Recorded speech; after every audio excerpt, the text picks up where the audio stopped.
नमस्कार। आज हम बात करेंगे गंभीर रूप से बीमार मरीजों की जान बचाने वाले तरीकों पर, खासकर एडवांस्ड लाइफ सपोर्ट मतलब एएलएस प्रोटोकॉल पर। ये जानकारी हमें मिली है advanced life support protocols in critical care दस्तावेज से। जी। सोचिए कोई इमरजेंसी है, जैसे किसी का दिल अचानक काम करना बंद कर दे, वो भी आईसीयू या एचडीयू जैसे माहौल में। तो आज हम यही समझना चाहते हैं कि ऐसे में तुरंत कौन से जरूरी कदम उठाए जाते हैं। चलिए इस पर गहराई से बात करते हैं। बिल्कुल। देखिए, सबसे जरूरी है कि एक तय तरीका हो, एक सिस्टम हो। इसकी शुरुआत होती है सेफ अप्रोच से। सेफ? हाँ। एस मतलब शाउट फॉर हेल्प, मदद के लिए पुकारना। ए मतलब अप्रोच विथ कॉशन, सावधानी से मरीज तक पहुंचना। एफ माने फ्री फ्रॉम डेंजर, मरीज को किसी खतरे से दूर करना। और ई माने इवैल्यूएट, उसका मूल्यांकन करना। इसमें पीपीई पहनना भी शामिल है, जाहिर है। अच्छा, और मूल्यांकन में? एबीसी का जिक्र था। हाँ, मूल्यांकन मतलब एबीसी जांचना, एयरवे यानी वायुमार्ग, ब्रीथिंग यानी सांस, और सर्कुलेशन मतलब खून का दौरा। तो ये मूल्यांकन शुरू कैसे करते हैं? दस्तावेज में शेक एंड शाउट लिखा है, मतलब मरीज को हिलाकर पुकार कर देखना। हाँ बिल्कुल, हल्के से हिलाकर और पुकार कर देखना कि मरीज होश में है या नहीं, कोई जवाब दे रहा है या नहीं। अगर कोई जवाब नहीं मिलता तो फौरन मदद बुलानी है। फौरन? जी।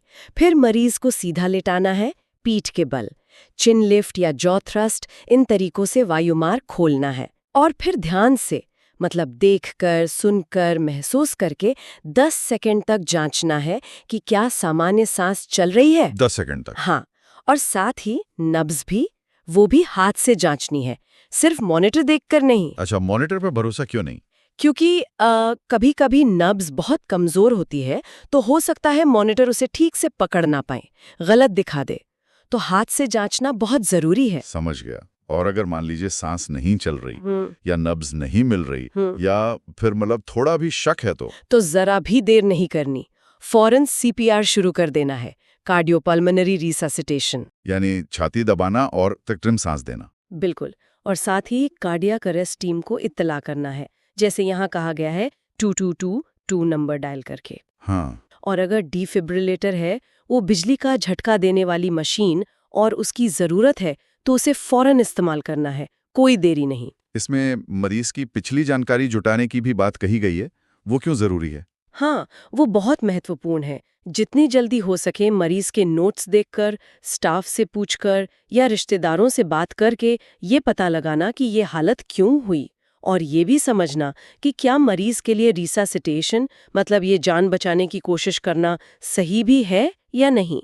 शायद उसकी पहले से कोई इच्छा हो। लेकिन अगर इसके बारे में कोई शक हो तो, कि रिससिटेशन करना है या नहीं, तो नियम यह है कि सीपीआर शुरू कर देना चाहिए। अगर कोई संदेह है तो शुरू कर दें, फैसला बाद में भी लिया जा सकता है और जानकारी मिलने पर। अच्छा, आईसीयू या एचडीयू में कुछ अलग होता है? आपने मॉनिटर पर कुछ खास दिखने की बात की थी। हाँ, आईसीएच-डीयू में अगर मॉनिटर पर वीएफ या वीटी अरेस्ट दिखता है, ये दिल की धड़कन की बहुत खतरनाक स्थितियां हैं। वीएफ वीटी, हाँ। तो ऐसे में तुरंत एक के बाद एक 3 स्टैक्ड शॉक दिए जा सकते हैं, मतलब 3 बिजली के झटके जल्दी जल्दी। 3 शॉक एक साथ? हाँ, लगभग। और तीसरे शॉक के फौरन बाद 2 मिनट तक लगातार सीपीआर करना है। और हाँ, वायुमार्ग की जांच भी बहुत जरूरी है। मान लीजिए मरीज के गले में ट्यूब डली है, ईटीटी या ट्रैकियोस्टोमी ट्यूब, और लगता है कि उसमें कोई दिक्कत है, तो उसे ठीक करने या दोबारा ट्यूब डालने या फिर बैग मास्क से सांस देने के बारे में सोचना चाहिए। और अगर मरीज पहले से वेंटिलेटर पर है तब क्या करते हैं? अगर मरीज वेंटिलेटर पर है तो ऑक्सीजन को सीधा 100% पर कर देना है। ओके। और डिफिब्रिलेशन करते समय वेंटिलेटर की ट्यूबिंग हटाने की जरूरत नहीं है। अच्छा, वो लगी रह सकती है। हाँ। और एक चीज और, अगर मुमकिन हो तो पीप कम करने से डिफिब्रिलेशन ज्यादा असरदार हो सकता है। पीप वो प्रेशर है जो सांस छोड़ने के बाद फेफड़ों में बना रहता है। राइट। और अगर सीपीआर करते हुए वेंटिलेटर ठीक से काम न करे तो फिर सेल्फ इन्फ्लेटिंग बैग, जिसे अम्बू बैग भी कहते हैं, उसका इस्तेमाल कर सकते हैं हाथ से सांस देने के लिए। और सीपीआर कितना असरदार हो रहा है, इसका अंदाजा आर्टीरियल प्रेशर लाइन से लगा सकते हैं। कोशिश ये रहती है कि डायस्टोलिक प्रेशर 40 mmJ से ऊपर रहे। ठीक है। सीपीआर और शॉक के अलावा क्या दवाओं या दूसरे खास इलाजों का भी जिक्र है? हाँ बिल्कुल।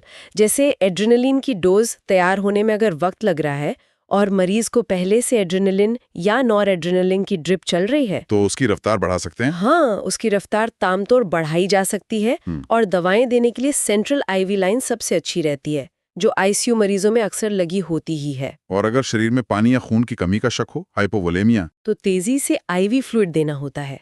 और अगर लगे कि पल्मोनरी एम्बोलिज्म है, मतलब फेफड़ों की नस में खून का थक्का जम गया है और शक गहरा है, पी का शक, हाँ पी का, तो तुरंत थक्का गलाने वाली दवा, थ्रोम्बोलाइटिक दवा दी जा सकती है। और कुछ खास प्रोसीजर भी होते हैं, आपने बताया था। जी, कुछ जानलेवा हालतें होती हैं जैसे टेंशन न्यूमोथोरैक्स, जिसमें हवा फेफड़े पर दबाव डालती है, या कार्डियक टैम्पनार्ड, जब दिल के चारों ओर पानी भर जाता है। हाँ। इनके लिए सुई डालकर हवा या पानी निकालने की जरूरत पड़ सकती है।